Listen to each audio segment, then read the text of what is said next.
Atal Bihari Vajpayee's vision of life is also evident in his poetry. New Delhi. Much as he was revered as a stalwart politician, former Prime Minister Atal Bihari Vajpayee, who passed away at the age of 93 here on Thursday, was widely recognized as a key poet in Hindi, who took poetry beyond the pages of his collections and recited them at numerous public fora.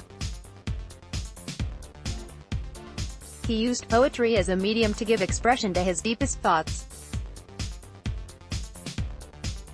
As the news of his sad demise plunged the nation into mourning, his eloquent verses came swimming before the eyes of his admirers.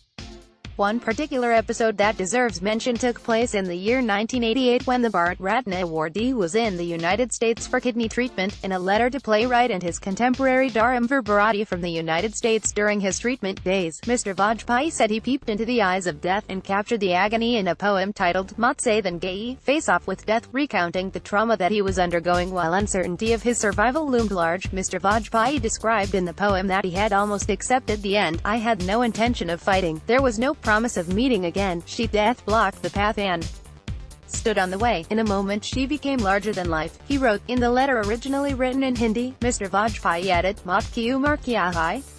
Tu pal bhi nahin, zindagi silsila aajkal ki nahin, main ji barja, main man se maru, lat karayanga, kuch se ki andaran, reflecting that death too is temporary and lasts only for a while in an ageless cycle of life. The former Prime Minister noted that he had lived to the fullest and would die with satisfaction, and would again return from his travels. Notably, when he had written the letter to Bharati, the doctors had suggested him to undergo a surgery.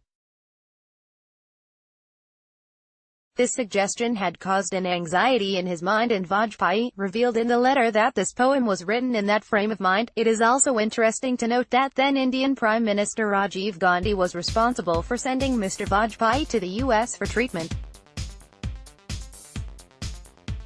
In a delegation headed to the United Nations, Mr. Gandhi had included his name so that he could be treated there. Advertisement. Mr. Vajpayee made his gratitude public to Mr. Gandhi and would often say that he was alive because of him.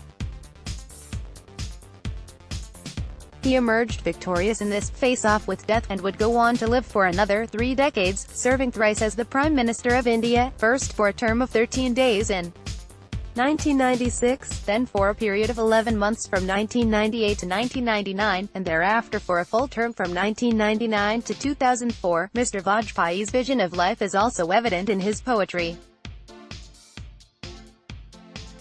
In one of his oft-recited poems, he asks the readers why has the color of blood turned white, expressing the larger messages of fraternity and brotherhood.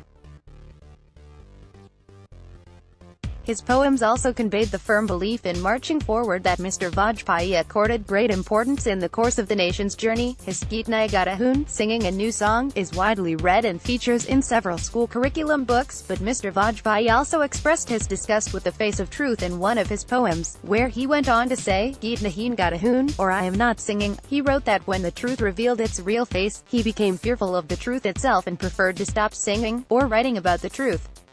And there was a prayer, too. Mir Prabhu, Mujhe Itni Anshe Kabi Matdina, Gayan Ko Gail na Lagasakan, Itni Rakai Kabi Matdina, where he, addressing to the Almighty, expresses his firm belief in fraternity, in seeing all men as equal and in embracing the others. Mariekyavan Kavitayan, My 51 Poems, is one of his most celebrated poetry collections and provides a ringside view into the mind of the iconic poet that Mr. Vajpayee was. The literary world, like the rest of the nation, will remain poorer sans him.